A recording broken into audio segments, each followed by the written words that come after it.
Okay, so now we're going to find the GCF of list of terms. So recall the prime factorization of 48 and 72. So remember 48 was 2 times 2 times 2 times 2 times 3. So remember when you write the prime factorization, you're writing as a product of prime numbers. So all these are prime numbers. And when you multiply them, you do get 48. And over here, 72. This is the product of prime numbers that give you 72. All right, now we can also write this in exponential form. So in other words, 2 times 2 times 2 times 2 means 2 base 2 raised to the fourth power. So remember, this means that I take the base and I multiply it by itself 4 times. So that's what this is, and then times 3. Over here, that's going to be 2 times 2 times 2, so that's 2 to the third power, and then times 3 squared. All right, so I wrote each of these as product of prime numbers, but written in exponential notation. All right, now recall though that the GCF, remember, was the prime numbers that they had in common. So it was this set of twos, this set of twos. So that's 2 to the third power, and then this set of threes, so times 3. So if you look at this right here, it turns out that when you're finding the GCF of a list of terms that are written in exponential notation, you're going to take the base that's being raised to the smallest exponent. So in terms of the common factors here, this 2 has 4 factors, and over here for 72 you have 3 factors of 2. So you're going to use the one with the smallest exponent. So the GCF will be 2 to the third. They also have 3's in common, but this is raised to the first power. This is raised to the second. Remember, you're going to take the one with the smallest exponent, and so you're going to use 3. All right, so the GCF then is 2 to the third, which is 8. 8 times 3 is 24. All right, now let's suppose we had some number, let's say number 1, and let's suppose that its prime factorization was 2 to the third power times 3 squared times, let's say 5. And number 2 was 2 squared times 3 to the third.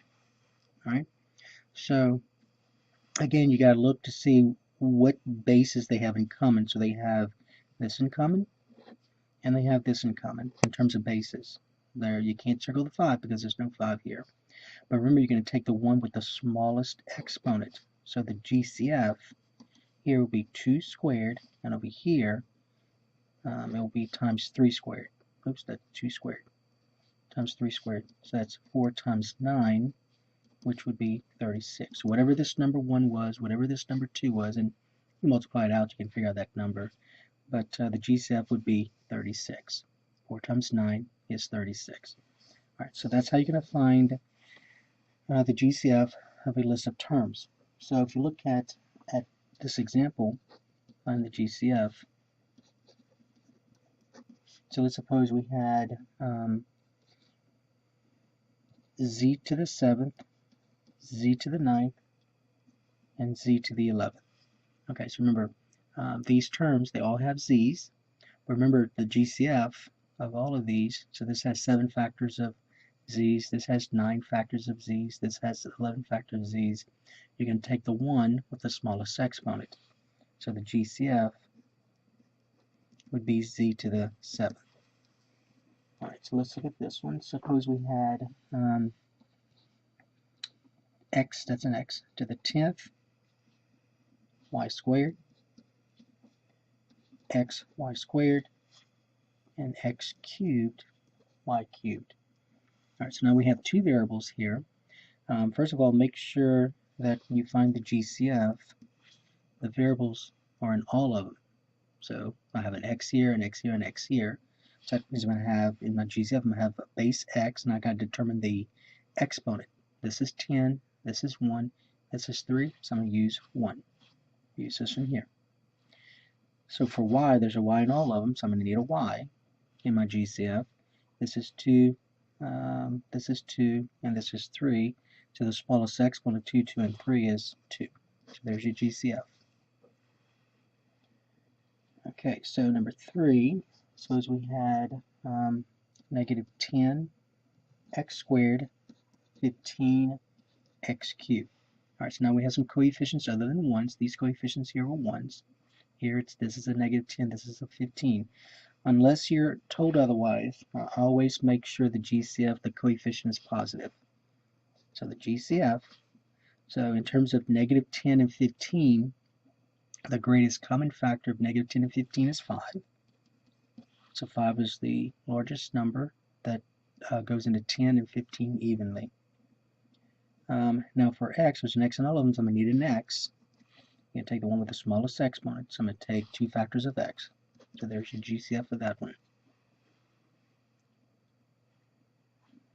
4, you have 12x cubed, negative 6x to the 4th, and then 3x to the 5th.